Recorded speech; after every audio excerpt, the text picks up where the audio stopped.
This is the Marriage Podcast, and I'm your host, Alexandra Stockwell. I'm a physician turned relationship and intimacy expert, and I specialize in showing couples how to have incredible, passionate relationships. I myself have been married for 25 years. My husband and I have 4 children and full professional lives, and we've created an amazing relationship. If you want to deepen your understanding of your own relationship and learn to access new heights of emotional, sensual, and erotic intimacy, you're in the right place because I will show you how.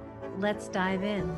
Hey everyone, this is Alexandra, and I'm really excited for this episode of the Marriage Podcast because you're in for a treat as I interview Dimple and Atul Thakrar. Did I say your name properly? I checked your first names, but not your last name. Dimple and I know one another because we're both part of Melanie Ann Layer's community. And pretty much everything that you share, Dimple, just excites me so much. I feel like I've had this very small window into the evolution of your business as you've built the Gentleman's Club and brought all kinds of different trainings and life experiences together in service of the work you do as a love and relationship coach. And I am just meeting Atul for the first time, but I know that you're very successful in your own right and that together you've created something really special. Dimple talks about you having been on the brink of divorce and now having one of the most delicious, connected, inspiring relationships on the planet. So I'd love to welcome you both and start by inviting you to share anything else you want people to know about you personally or professionally. Dimple, do you want to go ahead? Sure. Thank you so much, Alexandra, for this opportunity. Wow, what an amazing introduction. It gave me chills actually, because I mean the thing is, we as we discussed earlier before the podcast, it's a journey. It's an absolute journey. Nobody's perfect, and we have been through the journey and still walk that path of the journey every day, because people say to us, what is your relationship like? What is it like to be married to a love and relationship coach, right? Expert. And I say, and I'll obviously Atul will have his own opinion. He's laughing. Well, I want to hear what his answer is. His own opinion. I got my Go, opinions. go on. A lot more loving is what's needed. Yeah. And it's so interesting because what I perceive as my perspective will be completely different as his perspective.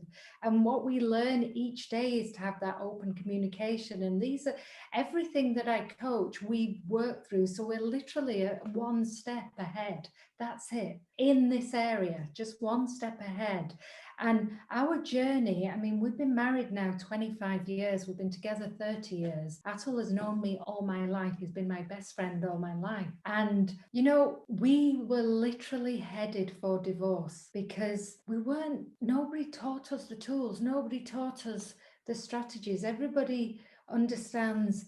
We get taught ABC to read at school. We get taught 1, 2, 3 to learn math. Who teaches you the skills and the tools for relationship?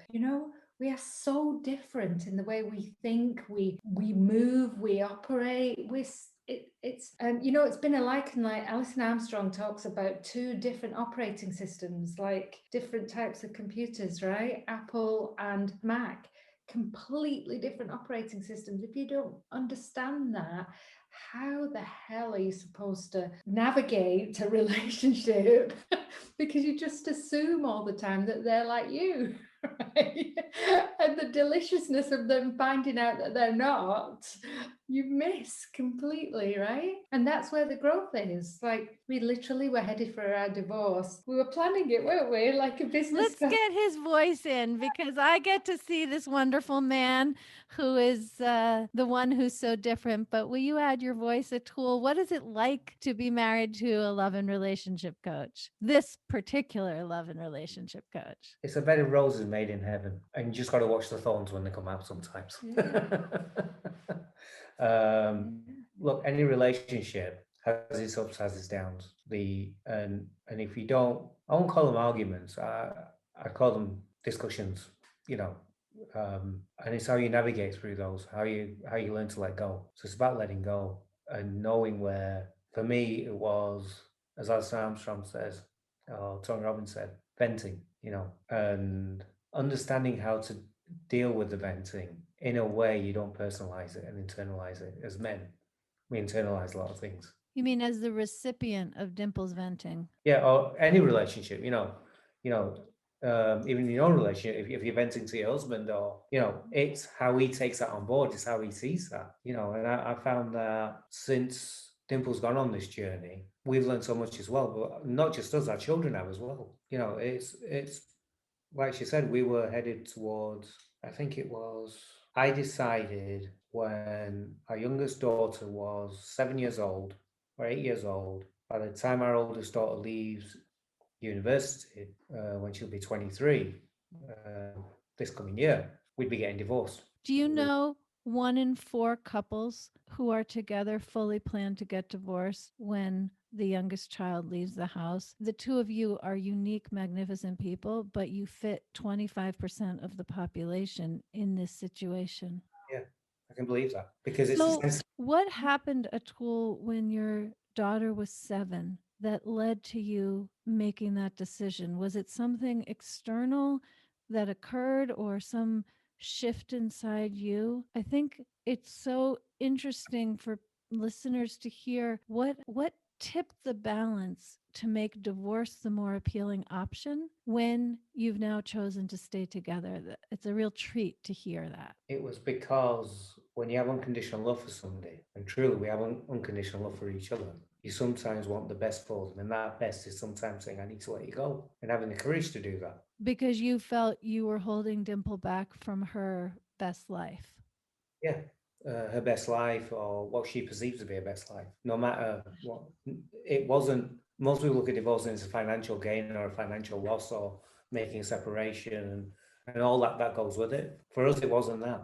I'd actually planned everything to a T. So on the day, it would have been, there you go, there's your house, there's everything that you need. You're set up, your business is set up, whatever you needed to do, it's all there. I leave with my bags. Okay, so this is amazing, Atul. So you have the attitude of the consummate provider. You provided in all of the usual ways, and you were going to also provide Dimple her freedom to be happy with some Yeah, other whatever. circumstances. And so outwardly, I'm guessing nothing changed. You continued to collaborate and do everything the same because it was all part of your bigger plan. Correct. And did you communicate this? Did you know, Dimple, that this decision had been made? I didn't know that it had been made so early on in our marriage, but there was hints of it, and also, not that he hadn't articulated it, but you only hear what you want to hear, right? Yes, indeed. You only like so. Yeah, I didn't, but I knew. I absolutely knew towards the end that this was something that he put it this way, I always knew he would always provide, always.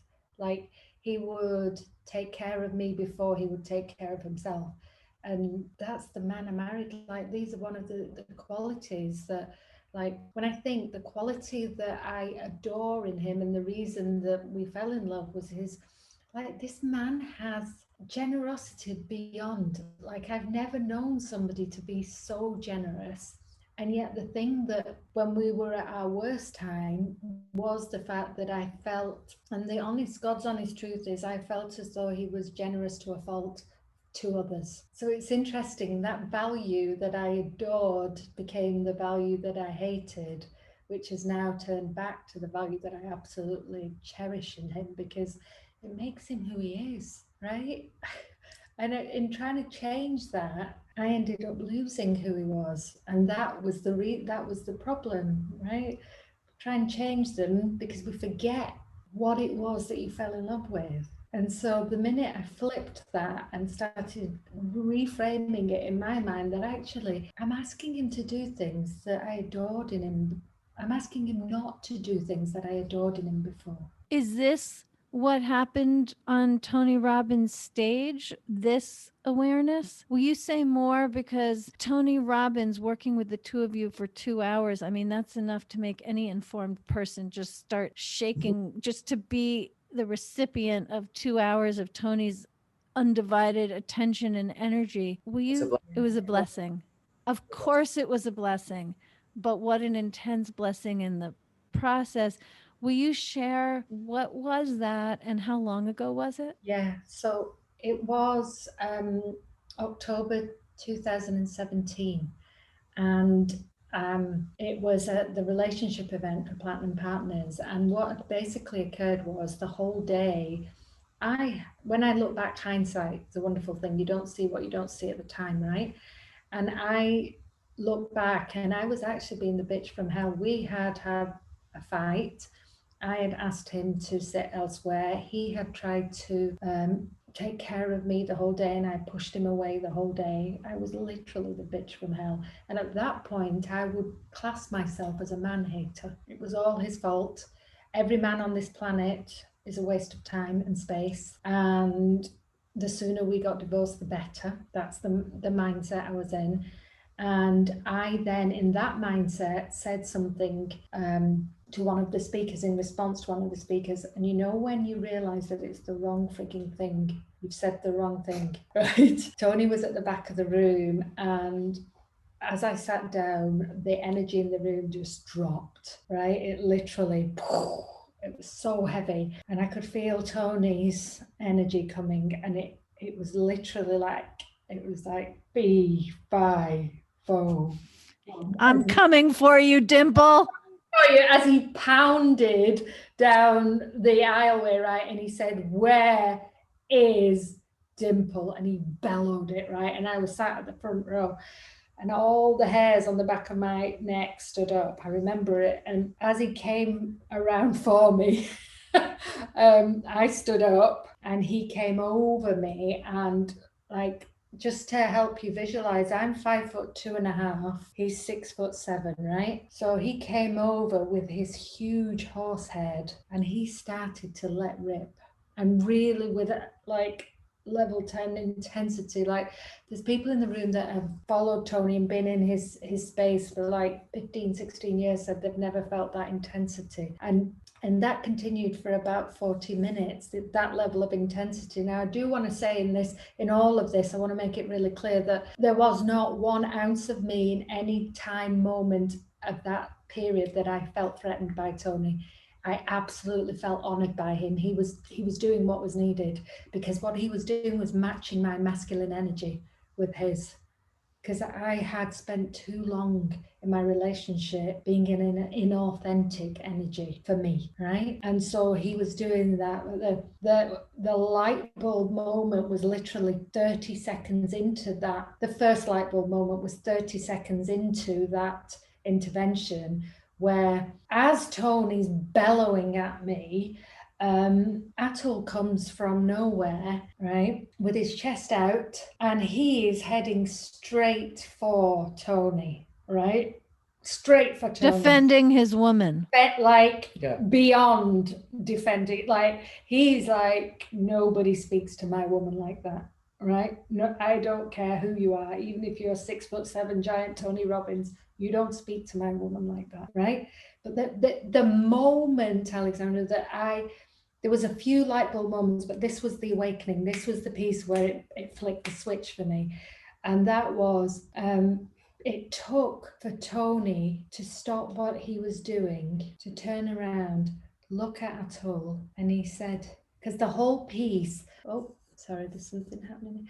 The whole piece that I had spoken to that in response to the lady that had triggered Tony to come was about not forgiving, right? Oh, this helps me understand why before we started recording, you described your daily practice of forgiveness.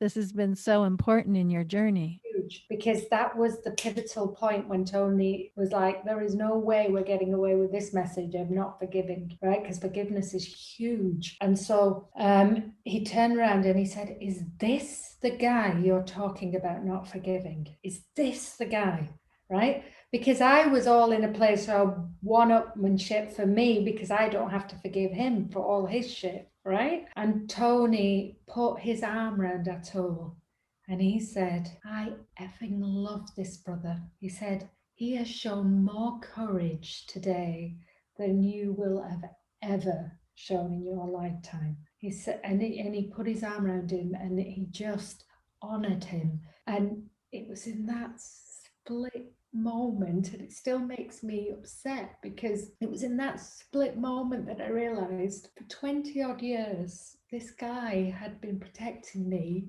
and taking care of me. And For those who don't see, all that rustling is embracing and kissing, because there you are again, touching the truth of it. and the drop the mic frigging moment was that how many other times had I not noticed this beautiful man take care of me, and me not acknowledge that, and me assume he's not. How many? Okay, so Dimple, how do you forgive yourself when you have that awareness that 20 years worth Atul has shown up as Atul is, loving, generous, and protecting, and you've missed it? How do you like, I think this is a very real question for many women. Yeah. As So Atul gets the Kleenex for his lady. thank you. How do you do that? Well, the first piece is you decide that that behavior isn't you, right? It's behavior. You disassociate from that. You don't allow that to be your identity, because the truth is you wouldn't feel this level of pain if that behavior was you. If you didn't care, you wouldn't feel the pain, right? The pain that you're dying to forgive yourself for is only there if you really do have the possibility of knowing yourself without it. Yeah, that's right. That's right. That's beautiful. The detachment. So I was able, and Tony guided this. This was what the 2-hour intervention was, and I was able to disassociate the behavior and name it and identify it, And so know that yourself separate from it. I know myself separate. And the other piece was that Tony actually got me to go down on my hands and knees in front of 500 people and beg for forgiveness for that all. To actually beg for forgiveness of the harm and hurt I'd caused.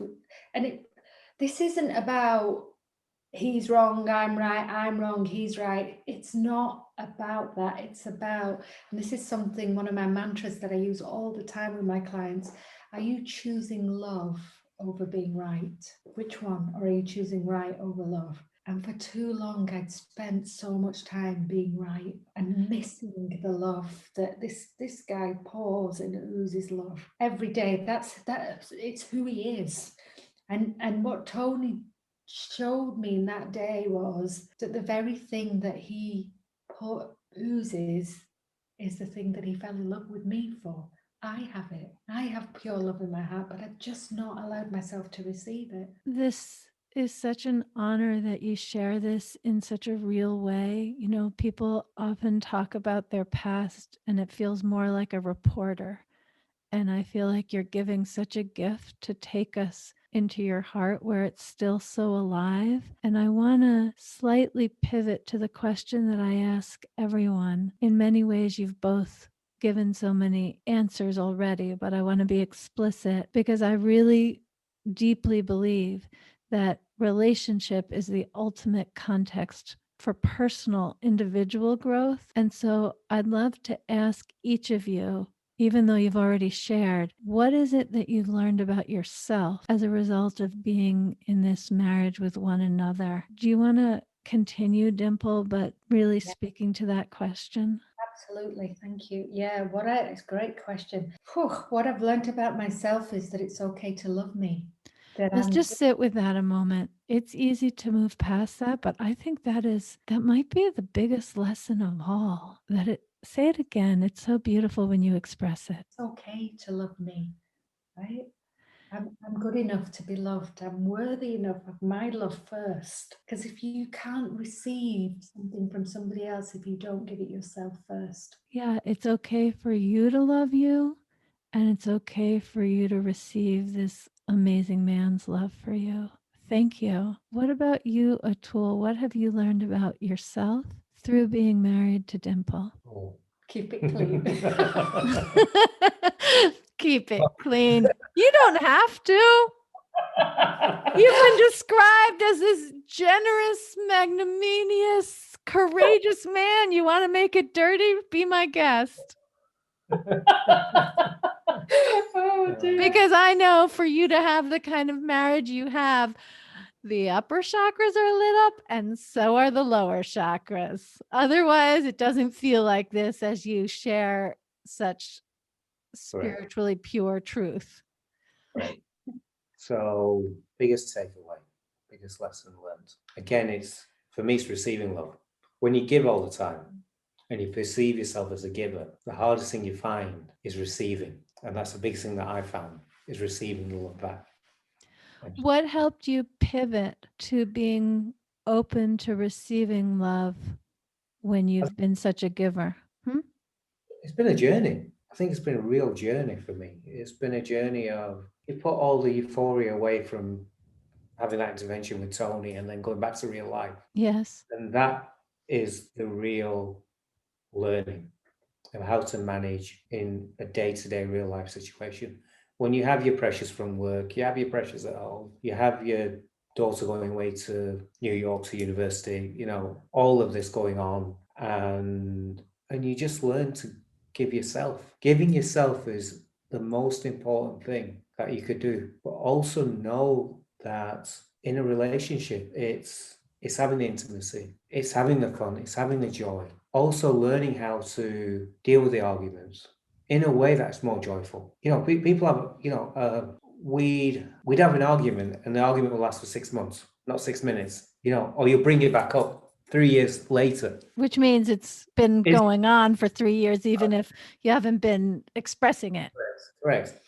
And when you learn to love yourself, you learn to forgive yourself, because the trauma's inside me as an individual, not inside Dimple, because Dimple might have forgotten about it. It's gone. So it's understanding that trauma within inside yourself and how to deal with that and saying, okay, it's happened. Okay, it's done. It's in the past. It's history. But as human beings, we cling on to that because that's our security.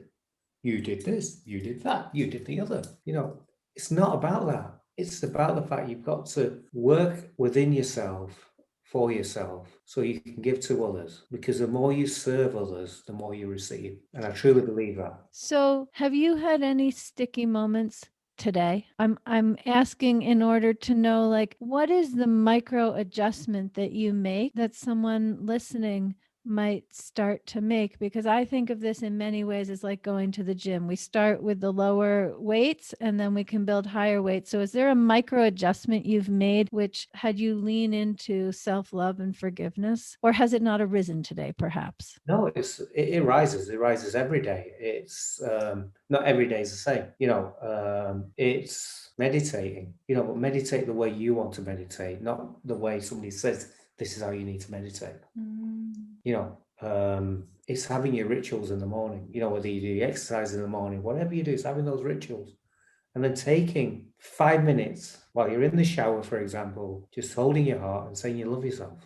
It's Okay, amazing. I want to like Not stop agreed. the cameras. There are no cameras, but here is this super successful male entrepreneur with multiple global companies. And his suggestion, if you're listening, really hear this. His suggestion is 5 minutes in the shower, hold yourself, Hold and your tell heart. yourself you love you. Yeah.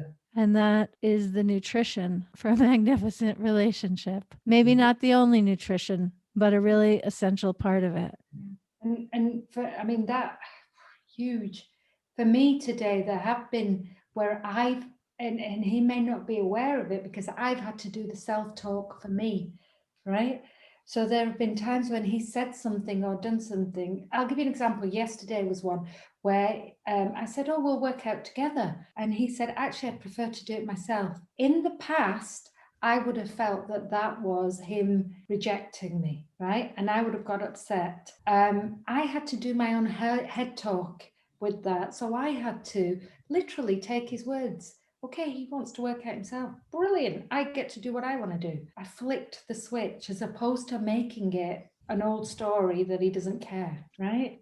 So it's totally, because if he loved you, he would want to work out with you. That's how that dialogue often goes. And you get to separate the love from what he wants in the moment. It's so, so beautiful. Okay. So, Dimple, tell us how you've shared how you live your lives together in these really essential ways. And you've taken all of this to create this incredible offering for men. Will you share about that? Because if anyone is inspired, in the show notes, we'll have all the ways to follow you and get in touch with you with social media and so forth. But talk about the Gentleman's Club. I just love the name. I think we should always be talking about a gentleman's club, but let's hear about yours. It gives me chills actually, because like I've been specifically coaching in this area now for 3 years, in intimate relationships, working with couples, working with men, working with women. And it's so fascinating because the universe keeps knocking until you take the hint, right?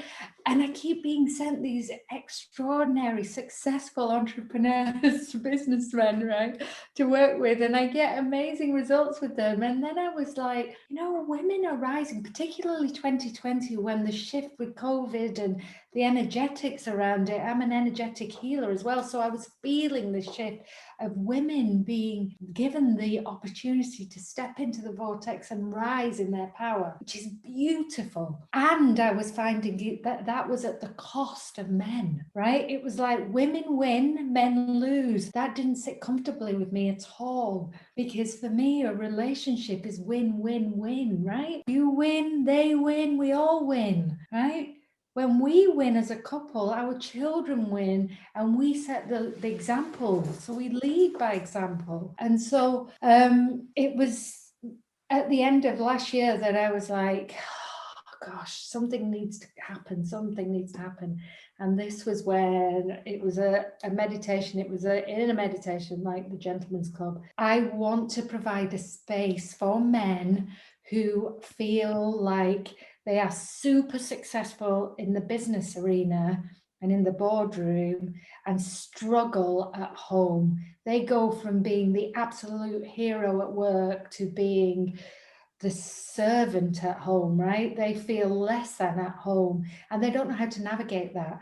Or they've had several repeated relationships, multiple divorces, and they still keep making the same mistakes over and over again. I want to provide a space where they regain their power, where we have a space where they become gentlemen again, right? It's not that they don't know how, but just lost their way, where they regain their manhood. And it's kind of selfish in a way, because it's all the things that your wife or your partner really wants to tell you, but she doesn't know how to, right? So that you can have the secret gems of the nuances of why she behaves that way and how to navigate that, right? Without losing who you are.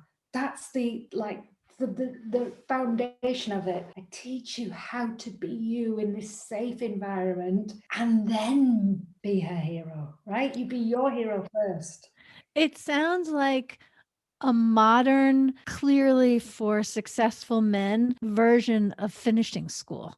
It's not even finishing. It's not even finishing. It's just, it's restarting, right? Because they know how to do it. It's all there. It's just with the rising women and the navigating of the imbalance of the energies, nobody's taught them how to navigate that, how to steer that ship, right? And so they end up becoming pleasers and losing themselves. So many times men come to me and they say, I'm lost. I don't know how to navigate relationships. It's the one area that I struggle in. Everything else, I've nailed it. Everything else. But this one area, I'm blind. I can't see it. And I keep making the same mistakes. Okay, so if that's you, you have to reach out to Dimple. And even though Dimple is the one doing the work, it's clear, Atul, that your energy and your wisdom really infuses that work. And I'm really, really grateful to both of you for this conversation. I never take for granted that a couple together will share about really the sacred intimacy that is the stuff of the relationship. And I'm really grateful. So thank you so much for being here. Thank you. It's amazing. Thank you for joining me for this episode of the Marriage Podcast. Please rate and review the show on iTunes. It really makes a difference. And if you have a question or a comment, reach out to me via my website at alexandrastockwell.com.